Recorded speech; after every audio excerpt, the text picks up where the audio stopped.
हम सभी लोग प्रतिदिन की भांति पूजन प्रशिक्षण शिविर, पूजन के रहस्यों को समझने का प्रयास कर रहे हैं। जैन दर्शन में पूजा तो महत्वपूर्ण है। दान और पूजा, त्याग और दान, ये बहुत सारी ऐसी इंपॉर्टेंट चीजें हैं जिसको हमें समझना बहुत महत्वपूर्ण है, क्योंकि करते तो सब है ही। अगर समझ के करेंगे तो उसमें 101% पुण्य मिलेगा, और बिना समझे करेंगे तो कुछ भी समझ आने वाला नहीं, न पुण्य मिलने वाला, न भाव लगने वाला। अगर आपको किसी चीज की महत्वता बता देंगे कि ये चीज है और इस प्रकार से इसका फायदा होता है, तो आप उस कार्य को बहुत जल्दी कर लेते हैं, भाव से करते हैं, और भाव लगे नहीं। अब आप पढ़ते हैं ना, नित्या प्रकंपाद, है ना, स्वस्ति क्रियासु, पढ़ते हो कि नहीं पढ़ते? परमसी उपासना किसकी? सप्त ऋषियों की उपासना। किसकी? 64 रिद्धियों की उपासना, 48 रिद्धि मंत्रों की उपासना उसमें बताई गई है। कहा गया है जिस मंदिर में सप्त ऋषियों की प्रतिमाएं विराजमान होती है। किसकी प्रतिमा? सप्त ऋषि, 7 प्रकार के ऋषि होते हैं। अगर 7 प्रकार के ऋषियों की प्रतिमा, मुनियों की प्रतिमा होती हो, वो प्रतिमा अगर मंदिर में एक साथ जुड़ी हुई होती है सप्त ऋषि की, तो आचार्य भगवान कहते हैं कि सप्त ऋषि की प्रतिमा जिस मंदिर में विराजमान हो जाती है, वहां से अशांति पलायन कर जाती है, दुर्भिक्षता पलायन कर जाती है, किसी को रोग शोक नहीं होता है, वहां पर आपसी में प्रेम व्यवहार वात्सल्य भाव जागृत हो जाता है, जिस मंदिर पे सप्त ऋषि की प्रतिमा विराजमान हो जाए। क्या कहा? इतना बड़ा प्रभाव उन प्रतिमाओं का पड़ता है। इसलिए आप देखना कई मंदिरों में 7 प्रतिमाएं एक जैसी जुड़ी हुई, पीछे कमंडल ली हुई होती है, वो बहुत महत्वपूर्ण होती है। कई मंदिरों में बहुत अच्छा माना गया। तो ऐसे ये परमस ऋषि मंडल वाला है ना, इसके बारे में भी आपको बताएंगे। जिस दिन आपको पता चल जाएगा ना, फिर आप कहोगे भगवान हम तो रोज ही पढ़ते थे, हमें पता ही नहीं था, अरे कितनी बड़ी गलती होगी। फिर जब तुम पूजा करोगे ना, तो बड़बड़ बड़बड़ नहीं करोगे, आराम आराम से करोगे। आज का विषय आया है, कल हमने मंदिर में चावल क्यों और क्या, कैसे, किस लिए, किस प्रकार से चढ़ाने का एक भाव आपने व्यक्त किया था, मैंने बताया था, प्रयास किया था। आज मंदिर में घुसने से पहले आप पैर धोते क्यों हैं? ये प्रश्न भी एक मन में आया कि हम जूते पहने हैं, हमारे पैर गंदे नहीं हुए, हम मोजा पहने, हमारे गंदगी कोई पैर में नहीं लगी, और हम बगल में ही आए थे बिल्कुल जस्ट एक घर छोड़कर, तो क्या पैर धोना जरूरी है? महानुभाव, बिना पैर धोए आपको घर में भी नहीं जाना चाहिए। क्या कहा मैंने? बिना पैर धोए घर में नहीं जाना चाहिए, बिना पैर धोए स्कूल नहीं जाना चाहिए, बिना पैर धोए ऑफिस में नहीं जाना चाहिए, और बिना पैर धोए खाना भी नहीं खाना चाहिए। बिना पैर धोए। जब यहाँ पर पैर धोने के लिए बता दिया गया, तो मंदिर तो उससे ज्यादा पवित्र स्थान है। यहाँ तो पैर भी धोना चाहिए, हाथ भी धोना चाहिए, मुंह भी धोना चाहिए, कुल्ला भी करके मंदिर में जाना चाहिए। जितनी पवित्रता के साथ आप मंदिर जाएंगे, उतने पवित्र भाव आपके भगवान की भक्ति में लगेंगे। लोगों का मन था, बड़े बुजुर्गों का, कि रात के सोते समय भी पैर क्यों धुलाए जाते हैं? वो इसलिए धुलाए जाते हैं कि जो जिसका पैर साफ, बुजुर्ग एक कहावत कहते हैं, जिसका पैर साफ उसका पेट साफ, जिसका पेट साफ उसका मन साफ। तीनों चीजें एक दूसरे से जुड़ी हैं। जिनके पैर में बहुत कटे पिटे गंदगी भरी पड़ी रहती है, उनका पेट देखना साफ नहीं मिलेगा, गंदगी भरी रहेगी, और पेट साफ नहीं रहेगा तो मन में विकार बहुत उत्पन्न होंगे, मानसिक तनाव बने रहते हैं। इसीलिए पैर हमेशा साफ रखना चाहिए। जैसा चेहरा साफ होता है, ऐसे हाथ और पैर बिल्कुल साफ रहना चाहिए। आचार्य भगवान कहते हैं पैर से कनेक्शन पेट का और मन मस्तिष्क का जुड़ा हुआ है। आप देखिए, आपके पेट में या शरीर में कोई बीमारी हो जाती है, तो जो फिजियोथेरेपी वाला आता है, वो किस एंगल को दबाता है? सबसे पहले पैर को। सारी नसें पैर से जुड़ी हैं। हर उसमें एक चित्रावली बनी हुई है योग में, कि आंख का, ये नाक का, ये मुंह का, ये हार्ट का, ये कमर का, ये चेस्ट का, ये नाभि का, ये इधर का, हर आर्गन, हाथ और पैर की नसों से जुड़े हुए हैं, इसलिए जब भी वो प्रेशराइज करता है तो दोनों हाथ और पैर की नसों को करता है, वो सारी चीजें उससे जुड़ी हुई होती है। इसी प्रकार जब हम मंदिर जाते हैं तो हमारे पैर पूरे धुले होना चाहिए, और ऐसे नहीं कि उठाए आधा लोटा पानी डाल दिया और चले पच पच पच किए और चले गए, नहीं, एड़ी से धोना चाहिए। और चलते कहाँ हैं अपन? नीचे तलुओं से। और धोते कहाँ हैं? ऊपर पैरों को, जबकि ऊपर नहीं, नीचे धोना चाहिए। एक पैर से दूसरा पैर रगड़ना चाहिए। अगर गंदगी लगी है तो साफ करके आराम से मंदिर के अंदर प्रवेश करना चाहिए। एक बार रामायण में, पद्म पुराण में एक बहुत बड़ा उदाहरण आया पैर धोने के ऊपर, बहुत बड़ा उदाहरण आया, तभी मैं आपको बता रहा हूं। हुआ क्या, राम सीता लक्ष्मण बैठे हुए थे। राम एक शिला पर बैठे थे, बगल में एक छोटी शिला थी, उसमें सीता बैठी थी, और जमीन पर लक्ष्मण बैठे थे। जैसे लक्ष्मण बैठे, चर्चाएं चल रही थी। चर्चा चलते चलते अचानक लक्ष्मण को गुस्सा आ गया, बहुत जोरदार गुस्सा आ गया। राम ने देखा, सीता को भी आ गया। सीता कहने लगी, बताओ कैसा है, अपने भाई की इज्जत नहीं कर, गुस्सा कर रहा, इतने सीधे सच्चे। राम बोला, चलो सीता अपन वहां बैठते हैं, और दूसरी शिला पर चले गए। सीता भी आने लगी तो सीता के कान में उन्होंने कहा, जहां लक्ष्मण बैठा था उस मिट्टी को अपने पल्लू में बांध लो। और सीता ने पल्लू में मिट्टी बांध ली। लक्ष्मण बड़बड़ाता हुआ चला गया। राम जी और सीता जी वहां शिला पर बैठ गए, लक्ष्मण वहां जमीन पर आके बैठ गए। जैसे ही बैठा, रोने लगा, प्राश्चित भरे, अंदर से गिल्टी फील होने लगा कि मैंने भाई से और भाभी से ऐसा क्या कह दिया, इतना बुरा हो गया, नहीं नहीं नहीं, क्षमा मांगने लगा। तो जैसे वो झुका और क्षमा मांगने लगा, राम ने इशारा किया, सीता को मिट्टी उस जमीन पर डाल दो जहां लक्ष्मण अभी बैठेगा। उन्हें जैसे मिट्टी डाली और वो जैसे बैठा, बहुत हो गया भैया, ये क्या बना रखा है आपने, जब से मैं क्षमा मांग रहा हूं, बड़े हो तो क्या मतलब दबाओगे, नहीं कुछ भी बोलोगे। राम ने बोला, चलो सीता अपन दूसरी जगह चले। तीसरी शिला पे जाके बैठ गए। सीता से कहा, देखो जमीन का कितना बड़ा प्रभाव पड़ता है, कितना बड़ा नेगेटिव और पॉजिटिव ऊर्जा पड़ती है। जब वो गंदी जमीन पर बैठा था, परिणाम गंदे होने लगे। जो भाई पिता के तुल है उससे लड़ मरा, झगड़ गया, चार बातें कह दी, और अच्छी जमीन पर बैठा तो प्राश्चित और गिल्टी फील होने लगा कि मैंने बहुत गलत किया, और वही मिट्टी फिर हमने उस पर रख दी और वो बैठ गया, तो अंदर से फिर भावना कैसी बन गई, वही पूर्व परिणाम की। इसलिए जब भी कोई मकान या दुकान या मंदिर बनाया जाता है या गोदाम बनाया जाता है, तो घर की जहां गोदाम बनाया जाता है वहां 3 फुट मिट्टी निकालकर बाहर कर दी जाती है। जब तक एक जैसी मिट्टी नहीं हो, जब तक वहां पर कोई नींव का पत्थर नहीं रखा जाता। इसलिए क्योंकि उस मंदिर के नीचे जो गंदगी है, अगर कपड़ा निकल जाए, बाल निकल जाए, हड्डी निकल जाए, कोयला निकल जाए, राख निकल जाए, या कुछ सामान गंदा निकल जाए, तब तक निकालिए जब तक एक जैसी मिट्टी ना आ जाए। चाहे 5 फुट हो जाए, चाहे 10 फुट हो, निकालना पड़ेगा।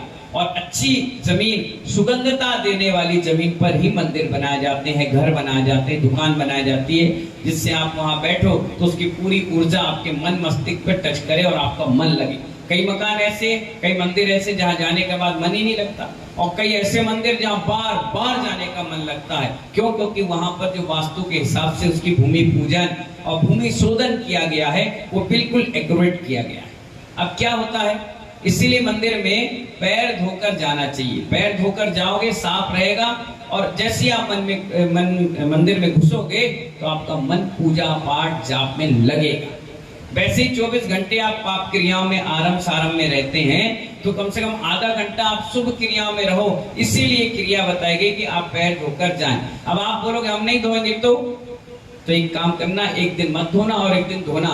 अपने आप तुम बता दोगे क्या रिजल्ट उसका है, अपने आप बताओगे।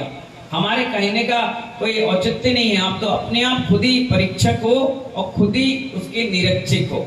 आपको खुद ही पता चल जाएगा क्या इफेक्ट पड़ा है, अपने आप। अगर आप जानकार होंगे, आप देखने सुनने समझने वाले होंगे, तो ऑटोमेटिक, जैसे किसी व्यक्ति को कोई चीज रिएक्शन करती है, क्या करती है, रिएक्शन करती है। अगर वो बार बार वो चीज खाता है तो उसको पता चल जाता है कि हाँ मैंने क्या नई चीज खाई जिस कारण से मुझे शरीर में एलर्जी हो गई। वो तुरंत उस चीज को बंद कर देता है। क्यों? क्योंकि उसको अंदाज पता चल गया कि हाँ ये चीज रिएक्शन करी।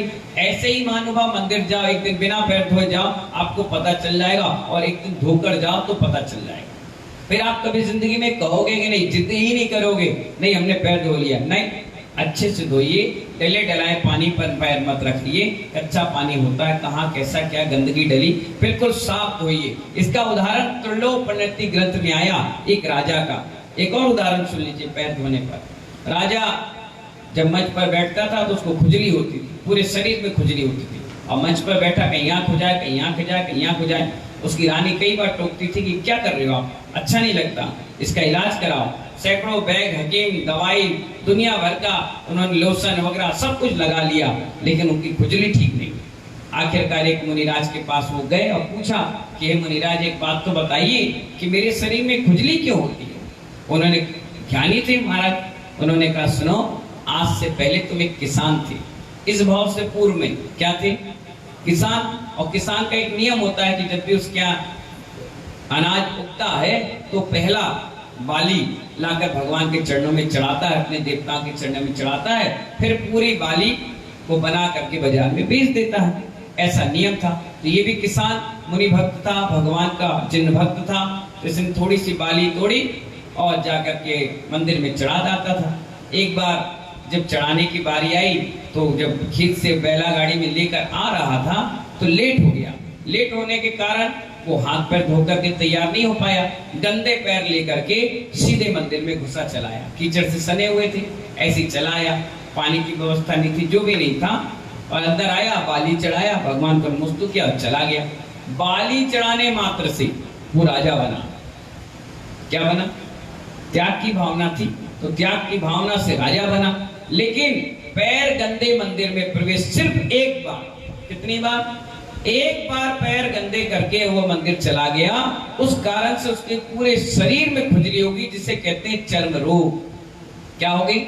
खुजली हो गई, पूरे शरीर में खुजली हो गई। बोले अब क्या करें महाराज, अब तो पिछले भाव में किया, अब क्या करें? बोले कोई बात नहीं, जाके भगवान से क्षमा मांगो, अब तुम राजा हो मालूम है, लेकिन अब तुम मंदिर की सफाई में लग जाओ। जितनी मंदिर की सफाई करोगे उतनी जल्दी तुम ठीक हो जाओगे। और व्यक्ति ने राजा होने के बाद झाड़ू लेकर, पानी लेकर के जो मंदिर था उस मंदिर की साफ सफाई में लग गया, और जल्द से जल्द उसका ये रोग ठीक हो गया।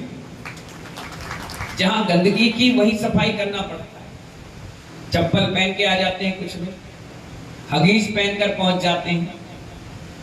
कितनी बुरी बात है कि गंदी गंदी चीजें भी अपनी जेब में रख करके पहुंच जाते हैं। कई बार माताएं बहनें बड़ी बड़ी गलतियां करती हैं। 1 साल 1.5 साल का बच्चा मंदिर ले आती, अब मंदिर ले आई, अब पूजा करने बैठ गई। अब वो नहीं माना तो उसको क्या किया, 50 रुपए का लेस चिप्स पकड़ा दिया, कभी कुरकुरे पकड़ा दिया, और वो मंदिर में बैठकर खा रहा। मालूम है 8 साल तक, क्या कहा मैंने, जोर से बोलो, 8 साल तक जो बच्चा है उसके सारे पाप सबसे पहले मां को लगते हैं। अगर बच्चा छोटा है, 8 साल का है, वो जितनी भी हरकतें कर रहा है, चाहे आरंभ कर रहा है, चाहे सारंभ कर रहा है, चाहे पाप क्रिया कर रहा है, चाहे पुण्य क्रिया कर रहा है, जितने भी अवगुण उसके अंदर हैं, चाहे गुण है, उसका 17% भाग उस मां को लगता है जो उसको पैदा करके अभी तक संभाल रही है। पिता को नहीं लगता, पिता को कम परसेंटेज लगता है, लेकिन माँ उसके साथ है तो सबसे पहले माँ को भोगना पड़ेगा। इसीलिए मैंने कहा छोटे छोटे बच्चों को मंदिर लाओ, लेकिन बड़ी पवित्रता के साथ। कई बार 1 नंबर 2 नंबर कर जाते हैं बच्चे, फिर तुम क्या करती हो, एक कपड़ा लेके वही पोंछ दिया। नहीं, पूरा मंदिर धोना पड़ता है, साफ रखना पड़ता है। चप्पल पहन के कई बच्चे गुस्से चले आते हैं। नहीं, उनको सिखाओ, हर चीज बताओ। और आप क्या करती हो, आलसी हो जाती, सीधे मोबाइल पकड़ा देती, लो पकड़ लो। हर चीज सिखाओ, बताओ। नहीं बताओगे तो सारा पाप तुम्हें लगेगा। यहाँ तक कि 7 साल का बच्चा अगर मर्डर भी करके आता है तो सारा पाप उस माँ को लगता है। कोई गलत काम करके आएगा तो माँ को लगेगा, क्योंकि माँ 8 साल तक की पूरी जिम्मेदारी निभाने का उसका कर्तव्य है। आप छोड़ नहीं सकते, जाओ बेटा खेलो। क्यों खेलो? बैठो, सुनो, बैठना पड़ेगा। क्यों नहीं बैठोगे? आए काय के लिए मंदिर? खाने के लिए? चलो छोड़ो, त्याग करो, ऐसे नहीं खाते। कई बच्चे ऐसे हैं जिनकी माँ इतनी संस्कारित रहती है कि वो बच्चा जब तक मंदिर ना जाए पानी की बूंद भी नहीं। कई माता पिता हैं, कई ऐसे हैं जो कहते हैं बेटा क्या मंदिर जाएगा, सो एक हफ्ता तो मिलता है, 6 दिन स्कूल का, 1 दिन सोने का, सो आराम से शाम के चले जाना। तो ये सब प्रमादी क्रिया जो आपने की, इससे सारा का सारा पाप आपको लग गया। कई लोग बड़े स्टैंडर्ड के हैं, वो जूते उतारना चाहते हैं लेकिन मोजे नहीं उतारते। अब आप देखना कई ऑफिसर लाइन वाले हैं, स्कूल वाले बच्चे हैं, वो मोजे पहनते हैं। और कहा गया है जितना दोष जूते में है उससे ज्यादा उसके मोजे पे है। अब जूता तो खुला है, सूखा है, नीचे का स्थान ही गंदा हो पाता है, लेकिन मोजा बंद होने के कारण, पसीना आने के कारण उस पसीने में भी त्रसकाय जीव उत्पन्न हो जाते हैं। ना जाने कितने जीव मर रहे हैं, और मरता हुआ वो जीव का पिंड मोजे के रूप में लगा, बदबू आ रही। अब वो गंदा मोजा आपने सीधे मंदिर की देहरी पर रखा, मंदिर की बेदी के आसपास रखा, पूरे जगह आप घूम के आ गए। और आप सोचिए जो व्यक्ति अभिषेक के लिए धोती पट्टा पहना है, उस मोजे के रखे हुए स्थान पर उसने अपना पैर रखा तो उसको भी दोष लगा, उसकी भी अशुद्धि हुई और आपकी भी अशुद्धि, यानी आपने पूरे मंदिर की पवित्रता को खत्म कर दिया। इसीलिए आचार्य भगवान कहते हैं न जूते, न चप्पल, न मोजे। अरे क्या स्टैंडर्ड तुम्हारा, ठंड के समय में मंदिर में बड़े चाव से मार्बल लगवा रहे। क्या लगवा रहे महाकाल? मार्बल लगवा रहे। अब ठंड आ गई दिसंबर में, कुड़कुड़ा रहे हैं, हिल रहे, डुल रहे। अब क्या करें, 1 घंटे 1.5 घंटे में खड़े होकर पूजा करना है, तो क्या करी, मंदिर की चप्पल बनवा लाई। क्या बनवा लाई? कौन सी? लकड़ी की।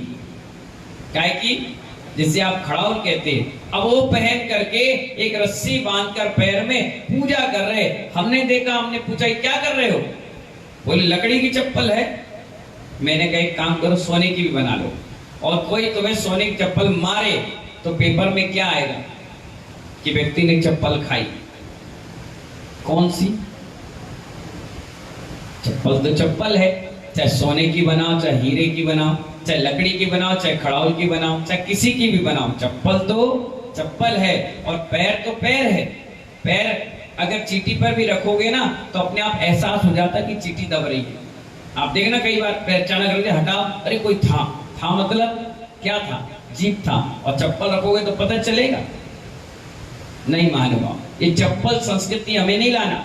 आजकल घरों में भी ऐसी हो गई, लेट बात की चप्पल अलग, रसोई की चप्पल अलग, रात के सोने के बाद चप्पल अलग, कई प्रकार की चप्पल। और तो और आजकल एक प्लास्टिक का रबड़ बैंड आ गया, लोगों के पैर में दिक्कत परेशानी आने लगी तो लोग उसी को पहनकर मंदिर चले जाने लगे। वो पैर कट गया हमारा, नहीं, लकड़ी का पाटा बना लो, उस पर खड़े हो जाओ, प्लाई बना लो, प्लाई पे खड़े हो जाओ।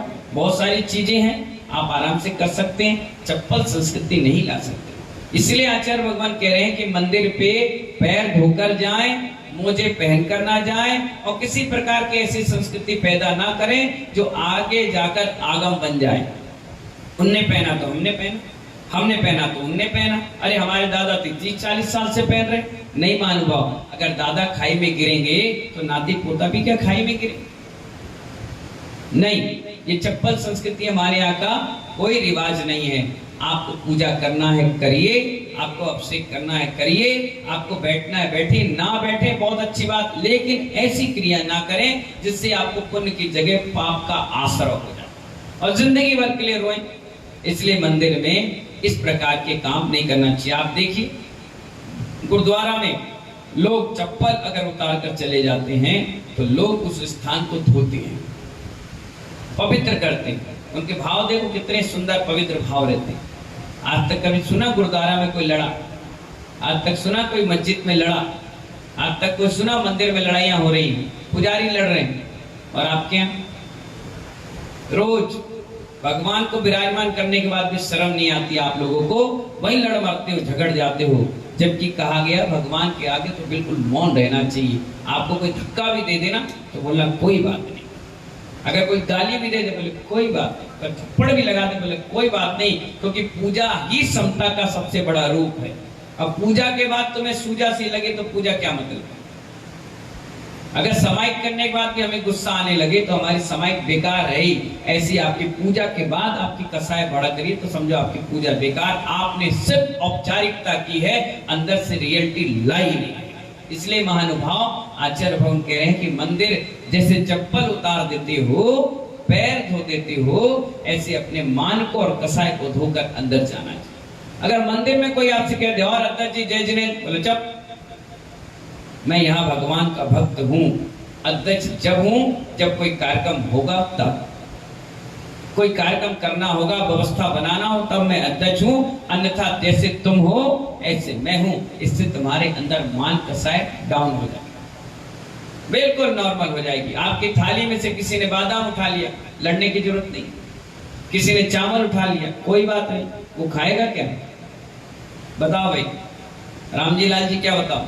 अगर आपकी ये थाली लगी हुई है, अचानक से रितेश आए और ऐसे उठा ले और चढ़ाने लग जाए तो क्या आपको गुस्सा आना चाहिए? बताओ क्या करोगे? अगर उसने चावल उठा लिया और चढ़ाने लगा तो आप उसको कहना रुको, ये लो बादाम, ये लो चिटक, ये लो दीपक, ये लो धूप, ये लो जल, चंदन एक तरफ है, अब चढ़ाओ। आप देखिए अगली बार उठाने से पहले बोलेगा भाई साहब तरफ दीजिए, अपने आप कहेगा। ये परिणाम है महानुभाव। आप क्या करते हो? आपके बादाम में क्या ये क्या कर रहा है? अरे भैया वो खा थोड़ी ना रहा है, चढ़ा रहा है। अब चढ़ाने वाले के लिए भी ये फर्ज है कि उठाने से पहले एक बार व्यक्ति से कह दे भैया हमें तरफ दे दो। अगर आप भी ऐसा कह दोगे तो परिणाम आपके भी सही रहेंगे, सामने वाले के भी सही रहेंगे, और भगवान की बहुत बड़े विनय के कारण मोक्ष का द्वार तुम्हारा खुल जाएगा। विनय मोक्ष का द्वार है। ये पंक्ति आप स्कूल में पढ़ते होंगे, विनय मुखम द्वारम, विनय मोक्ष का द्वार है। अगर मुझे भी मंदिर में हाथ धोना पड़ता है तो मैं कहता हूं भाई साहब जल देना। मैंने कितने अच्छे शब्द में कहा भाई साहब जल देना, यानी मैंने आप अपने छोटे को भी बड़ा बना दिया और वो तुरंत हमें जल दे देता। अगर मैं जाऊं और ऐसे हाथ डाल, सामने वाले देखेगा ये क्या कर रहे हैं, तुरंत उसके भाव चेंज होंगे। आप देख लीजिए, यकीन ना हो तो अभी आप बैठे हो, आपकी जेब में कोई अचानक आ रहा है, ये क्या कर रहा है, क्या कर रहा है, और मैं बोलो भाई साहब अपनी जेब से 500 का नोट देना, तो तुम तुरंत निकाल के दो, 500, 1000, 2000 जो बोलोगे दोगे। लेकिन अचानक से कोई डालेगा तो व्यक्ति को गुस्सा आ जाएगा, कसाय बढ़ेगी। लेकिन आचार्य कहते हैं अगर वो अचानक कर भी ले, अगर उसने गलती की है तो हमें गलती नहीं करना। अगर हम गलती करेंगे और वो भी गलती करेगा तो आप में और उस व्यक्ति में क्या फर्क रह जाएगा? आप धोती दुपट्टा में हो, पैंट शर्ट में, कितनी बड़ी बात है कि आपने सारे परिगृह सब कुछ छोड़ा और अचानक आप गुस्सा करने लगे और इतने में अटैक आ गया। अब अटैक आ गया, अब कहां जाओगे? तुम्हारे घर परिवार के लोगों को तो नहीं मालूम तो गुस्सा कर रहे थे। सुनना बड़े ध्यान से, तुम्हारे घर परिवार के रिश्तेदारों को, बहू बेटा नाती पोता, हमें तुम्हें किसी को नहीं मालूम तुम गुस्सा कर रहे थे, और हम लोग तुम्हें ले जाएंगे राम नाम सत्य बोलकर कि बताओ धोती पट्टा पहने पहने मंदिर में प्राण छोड़े। मंदिर में छोड़े कि कसाई के साथ छोड़े? कहां जाओगे?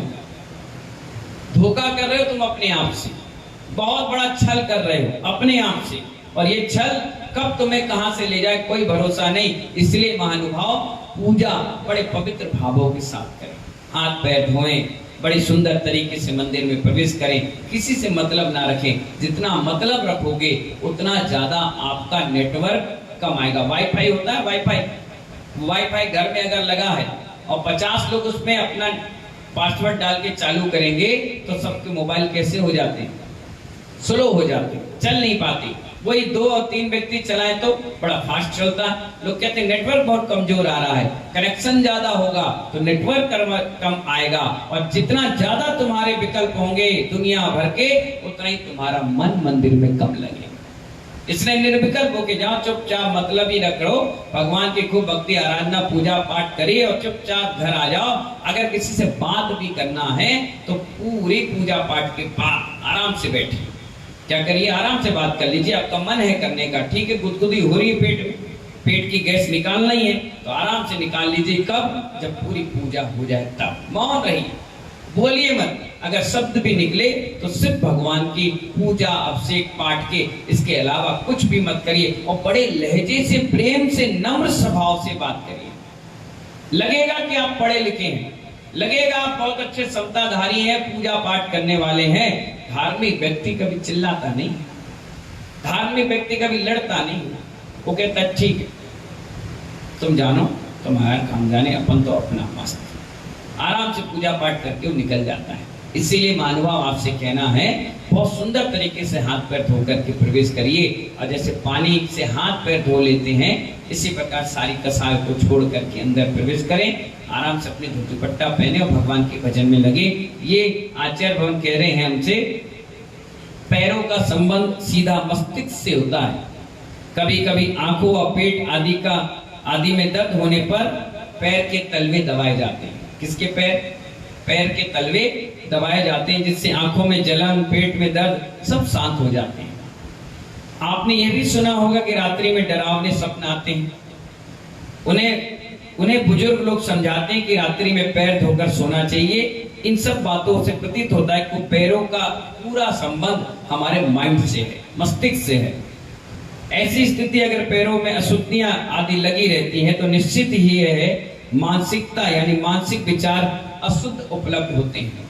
अतः विचारों में पवित्रता लाने के लिए मंदिर में घुसने से पहले, प्रवेश करने से पहले हमें पैर, हाथ, मुंह धो करके ही प्रवेश करना चाहिए। क्या करना चाहिए? ये सिद्धांत की भाषा में आपको पूरा समझा दिया, बता दिया। अगला प्रश्न आया था, मंदिरों में 3 द्वार ही क्यों बनाए जाते हैं? अब क्या करते हो आप? 3 द्वार आपके मंदिरों में है? नहीं है तो ये वास्तु में बहुत बड़ा दोष आ गया। 3 द्वार 3 कटनियों का प्रतीक होता है। जैसे आप देखिए यहाँ पर इस जगह को देख लीजिए, पहला द्वार कहाँ पर है? बाहर गेट में। दूसरा द्वार और तीसरा द्वार, ये 3 द्वार क्यों बनाए गए? 3 कटनियों की, 3 लोग के नाम है ना, इसलिए 3 द्वार। अगर आपने हॉल बनाया और वेदी बना दी तो उसमें दोष हो गया, क्योंकि जितने लोग आएंगे अब पैर कहां धोंगे? पहला द्वार सिर्फ जूते चप्पल उतारने के लिए, पैर धोने के लिए, जल रखने के लिए, सामग्री कोई बैग वैग लाता है, कुछ सामग्री तो बाहर रखने के लिए स्थान बनाया जाता है। पहला गेट काय के लिए बनाया जाता है? हर मंदिर बना दिया, पैर वगैरह धो लिए। अब सेकंड द्वार में, जिसे आप बीच का चौखट कहते हैं, और तीसरा होता है गर्भगृह, जहां पर महिलाओं का निषेध होता है। महिलाएं वहां प्रवेश नहीं करती, सिर्फ जेंट्स जाते हैं। वो अपना अभिषेक पूजन पाठ करते हैं, जिससे उनको कोई छुए नहीं, टच नहीं करे। ये 3 द्वार बनाए जाते हैं। अब आपने मंदिर बना तो दिया हॉल, अब बीच में वेदी बना दी। अब ना उसमें द्वार बनाया, ना गर्भगृह बनाया, ना कुछ बनाया, तो अब लोग क्या करेंगे बताओ? डायरेक्ट उसे चले आएंगे। वो दोषपूर्ण होता है। क्या होता है? इसलिए आप देखना पुराने मंदिरों में पहला गेट होता था, फिर मंदिर का गेट, फिर एक गर्भगृह में झुक करके अंदर जाते थे व्यवस्थित तरीके से, है ना। और आजकल क्या है, वेदी बन गई हॉल में तो तोरण द्वार लगा देते हैं। क्या लगाते? तोरण। तो उससे ये पता चलता है कि हमारा ये गर्भगृह है, ये हॉल का गेट है। अब जो बाहर है वो तीसरा गेट है। अब कई व्यवस्थाएं नहीं है तो लोग 2 गेट बना देते हैं, 1 ही गेट बना देते हैं। तो पर इसमें आचार्य भगवान कह रहे 3 गेट बनाना ही चाहिए, तभी आपका मंदिर पूर्ण रहेगा। मंदिर की अगर व्यवस्था देखी जाए तो 1000 मंदिर निकालना जैन मंदिर, उसमें से 150 वास्तु के हिसाब से बने होंगे, बाकी सब अपनी मर्जी से बने। जिसको जहां अच्छा लगा, जहां जगह मिली, पहले पता चला 50 फुट की जगह मिली, उन्हें 144 से बना लिया। फिर थोड़े दिन भीड़ भाड़ बढ़ गई तो 10 घर थे तो 100 हो गए। उन्हें कहा जमीन ले लो, लाओ पैसा। उन्हें फिर पीछे की ले ली तो लंबोदर प्लॉट हो गया। 25 बाई 50 का था, अब वो बन गया कितना? 25 बाई 100 का। अब वो लंबोदर हो गया। फिर तुमने वेदी बीच में थी, अब क्या करें? तो तुमने बोला चलो इसको पीछे कर दो। सलाह किसी से नहीं ली, अपने दिमाग से ली, पीछे लगा दी। अब वो लंबोदर प्लॉट हो गया। पहले बड़े सुखी से 10 परिवार कमाते हुए खाते थे, जीवन जीते थे। अब 100 आ गए तो लड़ मरे, झगड़ गए। क्यों? क्योंकि वास्तु दोष चालू हो गया। अब आपने कहा भैया अभी तक तो ऐसा था नहीं, अब क्यों हो रहा है? फिर तुमने क्या किया? 100 घर के 150 घर हो गए। किसी ने कहा यार बगल का प्लॉट ले लो। अब जो भगवान पीछे चले गए थे, अब आपने क्या किया? बगल का प्लॉट ले लिया, एक टुकड़ा और 25 बाई 50 का। अब हो गया एल आकार का। क्या हो गया? अब उसमें अगर आग्नेय कोण बढ़ गया तो जितने लोग आएंगे सब गर्म दल रहेगा, क्योंकि आग्नेय क्या होता है? गर्म। अब वायव्य कोण बढ़ गया तो 150 घर में 15 रह जाएंगे, 145 सब भाग जाएंगे, 135 सब भाग जाएंगे। वायव्य यानी खाली। नैरेत पड़ गया तो सारे अध्यक्ष बने फिरे रहेंगे, अध्यक्ष की एक नहीं चलने वाली, सब दबा डालेंगे, अरे अध्यक्ष जी तुम साले ऐसे, अध्यक्ष तुम्हारी 4 गालियां पड़ेगी, सब बहुमान बन जाएगा। अगर ईशान कोण बन गया तो सब धार्मिक बन जाएंगे, कोई व्यक्ति कुछ बोलेगी नहीं, न्यूट्रल हो जाएगा, बिल्कुल शांत, कुछ काम देखेंगे, कोई बात बताएंगे, सब धार्मिक हो गए, कोई उसमें है ही नहीं, एक नेतृत्व की क्षमता ही नहीं, खत्म हो गया किस्सा। अब कुछ दिन बीत गए, फिर तुम्हारे पास पैसा आ गया, अब तुमने फिर पीछे का ले लिया, लेकिन भगवान कोने में, भगवान कोने में तो पूरी समाज में एक पार्ट वजनदार रहेगा, बाकी सब हल्के रहेंगे, क्योंकि आपने भगवान को एक कोने में विराजमान कर दिया। अब तुम किसी वास्तु वालों को लाओगे, पूरा मंदिर बनवाओगे, तब जाकर के वो शुद्ध और पवित्र स्थान से बन पाएगा। अब समझेंगे नहीं समझे? इसीलिए कोई भी काम करो एक बार करो, आराम से ले लो।